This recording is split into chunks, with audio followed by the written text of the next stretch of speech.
DIY. Oh, DIYers. It is getting tricky these days as I'm starting to think about artists that I have grown up looking up to, many of you have grown up looking up to, trying to not pass judgment, but understand where they may be at this point in time in life.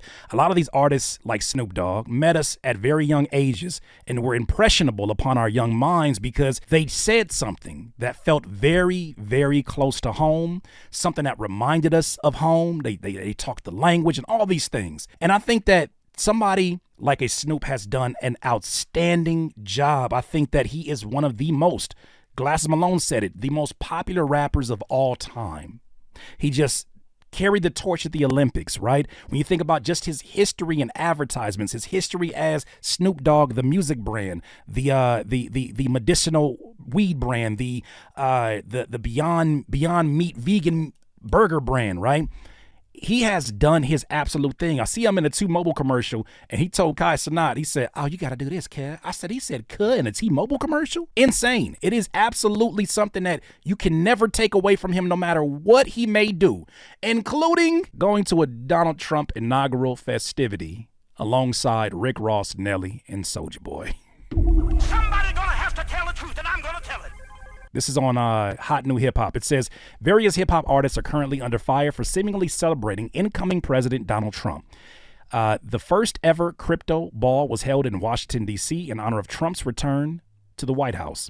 It featured performances from Snoop Dogg, Rick Ross, and Soulja Boy. Social media users are calling the artists out for their apparent support for the U.S. president-elect, particularly since they've all denounced him in the past. Well, I think the truth of the matter is they're so ingrained into the culture in terms of legacy that I don't think they're really worried about making any moves, albeit legal. They relate probably more to a Trump than they do to the everyday man and woman. Not that they didn't come from these environments. Obviously, they all did. But I think that the financial bracket that they're in has a different set of circumstances that they are concerned with. Their loyalty is to their money and to their family. And let's never get it twisted. I'm not saying it's right. I'm just saying that just happens to be the facts of the matter. So when I see this, not that I don't get angry and disappointed, but I'm also like, how well do I really know these folks? One gentleman here on the We Hustle account, I don't know his name, but he made a video here, which I guess kind of helps us get a little bit more insight to Snoop. And I'm like, I love Snoop for who he is, but same thing with 50 Cent. I appreciate 50 Cent, but I made that Ja Rule video yesterday because I'm like, Doc, I got questions. This video may give you a different perspective on things. If you keep seeing Tupac was right, or Snoop's a flip-flopper in your comments, this is why. August 3rd, 1995. Suge Knight plants his flag in the East Coast-West Coast beef. Yes, coming down from. Puff tries to simmer things down. And I'm very proud of Suge Knight for their accomplishment. But Snoop adds more fuel to the fire. The East Coast ain't got no love for Dr. Dre and Snoop Dogg. 4 months later, he doubles down in the video for New York, where he's seen kicking down in NY. That's kind of disrespectful. During that time, it came to light that Snoop's trailer was shut up during filming of the video. Biggie called the shot. Allegedly. No, he did. Regardless, Snoop apologized and said the video meant no disrespect. I know you called that shot on them. They missed. I forget you. What is that? Have a peace talks didn't last long when Tupac was released from prison and all hell broke loose. You had to take them out. Snoop Dogg would later claim he didn't support the beef or the diss track hit him up, even though it later surfaced that there was also a recording of him dissing Biggie. Niggas hypocrites. Sadly, as the story goes, Tupac was down in September of '96, and less than 4 months after his death, Snoop reached for his white flag again. Biggie Smalls, he's an artist that I love what he do. Unfortunately, his words did no good, as on the 9th of March 1997, Biggie's life was also cut short. He was out. A year later, Snoop appeared with Puff on the Steve Harvey Show as a gesture of solidarity. There ain't no East Coast, West Coast beef. And they maintain their relationship to this day. As the years rolled by, Snoop's battles continued. Gayle King. Funky dog hit.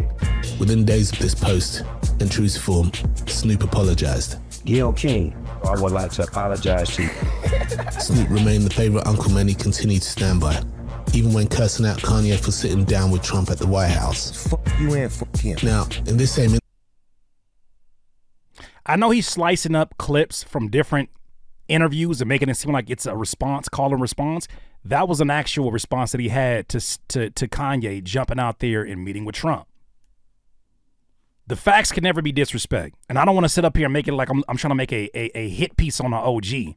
Facts can never be disrespect. He was angry at Kanye doing it. Like, let's take away our admiration for what they've accomplished and who they are. These people are loyal to them. Maybe it hasn't always been like that, but it became that. Most of them are so rich. Talking about rappers in particular, right? Because this is my tribe. I'm not trying to go in because it's the same thing with other successful entrepreneurs, right? They care about themselves. I'm not trying to make this a hip hop thing, only because this is the culture I'm a part of and I contribute to. These people are loyal to themselves. Black, white, Latino, they're loyal to themselves in that position of power. Ask me about Drake's religion. Don't tell me Jewish. Don't tell me anything else that it could be. I'm going to tell you that he is subscribed to the religion of Drake. I said what I said. Somebody gonna have to tell the truth, and I'm gonna tell it. One thing that you haven't seen in the public eye of all the different appearances that he's made, and he's made a lot since the battle, is him taking accountability that he bit off more than what he could chew. Taking accountability for the very thing that he's suing for, being guilty of, which is defamation of somebody's name, of their wife. When I heard that, I was like, damn. First of all, we really don't know these people until we know them. But he's loyal to his soil. That is his own, to him. Interview, he was caught blindsided by the interviewer when he pointed out that Snoop had previously taken part in the roast of Donald Trump. Donald, you know I got love for you, man, on some real shit. Which brings us... I mean, relationships can change. They change all the time. But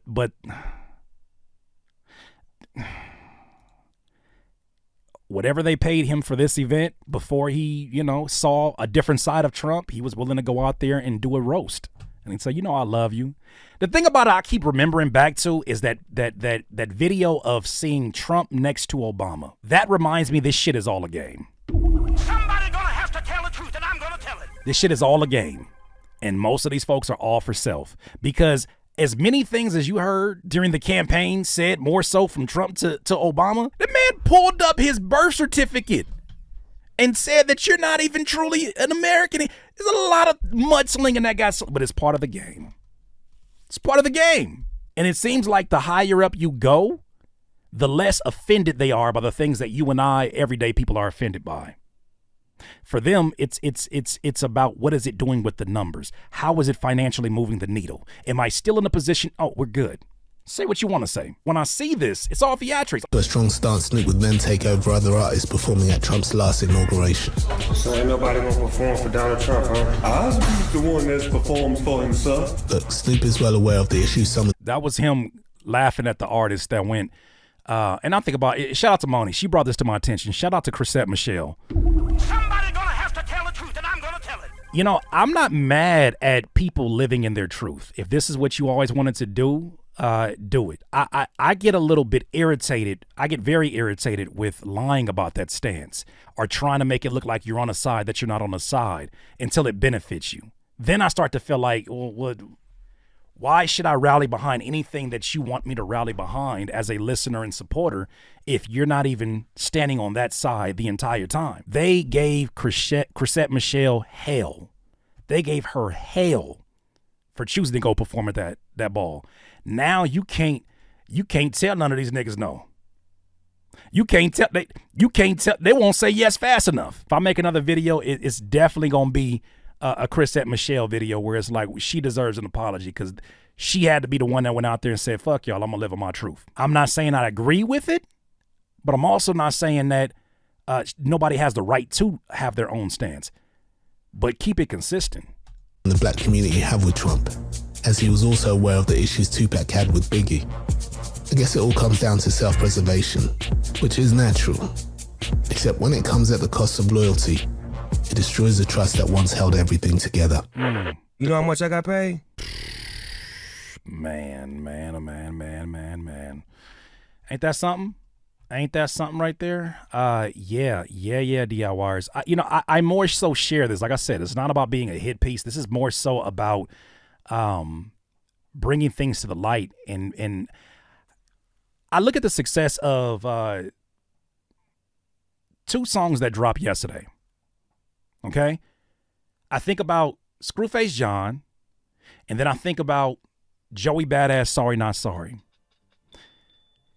it was supposed to never be a time period where you saw somebody like Screwface John, and this is no disrespect to his history. I know he has a history in battle rap. I know he has a history as an artist, and he already had a fan base before then. But you never saw a situation where somebody like a Joey Badass, who has a machine behind him, would see his numbers be so close to a Screwface John. You definitely didn't see moments where the internet collectively said, Screwface John had a more exciting moment than Joey Badass in what should have been a close to career-defining moment for this era of his career. That could have been a moment for him. That got stolen by somebody that some people just look at as a reactor. He's an artist, but they look at him as a reactor. The landscape is changing. We have Kendrick to thank for that. The landscape is changing. The demands are changing. People already felt a certain way, but they needed a catalyst. They needed something to get behind. I was sitting here this morning, I was watching the pop out, and I was like, I think that I'm not even understanding how important of a moment that was. That was for our culture, that was a shakeup that I have never experienced in my lifetime. And so what we're seeing right now, I think this is my last point. What we're seeing is this. The same thing that I saw when Stephen A. Smith, who's, if you don't know, is an analyst for ESPN. He's the top paid analyst in the game, sports analyst. He had a back and forth with a former NBA player named Kwame Brown. Kwame Brown has a YouTube channel.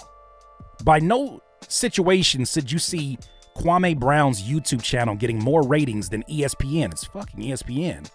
But guess what? It did. Stephen A. Smith used his platform to respond back to some former little NBA player named Kwame Brown, and the ratings came out, and it showed that Kwame Brown was generating more views on his own YouTube channel than ESPN could for the stories. That's a changing of the guard. That's people wanting to go to the source and not just somebody who became and I'm not saying he's not just a somebody, but he never played the game at the level that a Kwame Brown did. People want to go to where they feel like the truth exists. And I think that's the time that we're living in right now.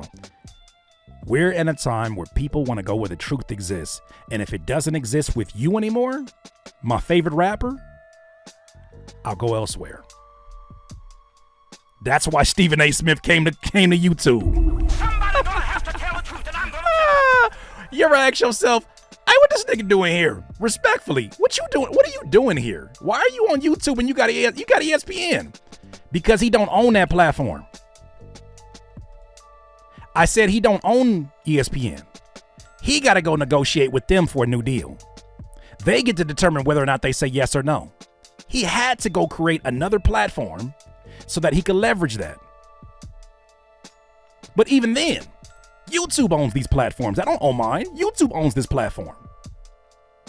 But nonetheless, he here right with us, and whoever's in charge of his account putting in the same damn YouTube tags that you and I got to put in. That's a change. That's a changing of the guard. That's not all because of Kendrick, but he definitely took advantage of a time period to add a tremendous amount of fuel to a thought that was developing. That's the way that I've been looking at things that are happening in society. It wasn't happening in hip hop. Think about this for a second. Lil Baby dropped his project in last year's climate before the beef. Lil Baby's project would have done significantly better than what it did now. The reason why people are saying, oh, it's so weird right now, nobody's dropping any music. You know why? These niggas are scared. Especially the rappers with Lil in their name. They're scared because they've been getting away with they've been getting away with a whole lot of shit for the last X amount of years. And they don't have any kind of art to present you that can rival the ones that really love this, that really put the time in, that are really dedicated to this. So I'm just telling you, I'm using all these examples. Screwface John versus Joey Badass. I'm using Stephen A. Smith versus Kwame Brown because it's all delivering the same message. These niggas are scared because they've been able to get away with only 20 to 30% of their creativity. Whether or not they have more to pull from, we'll see.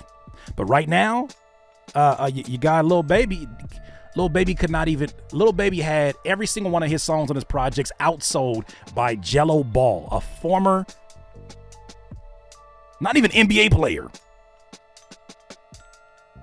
Tweaker outsold it outstreamed every song on that project.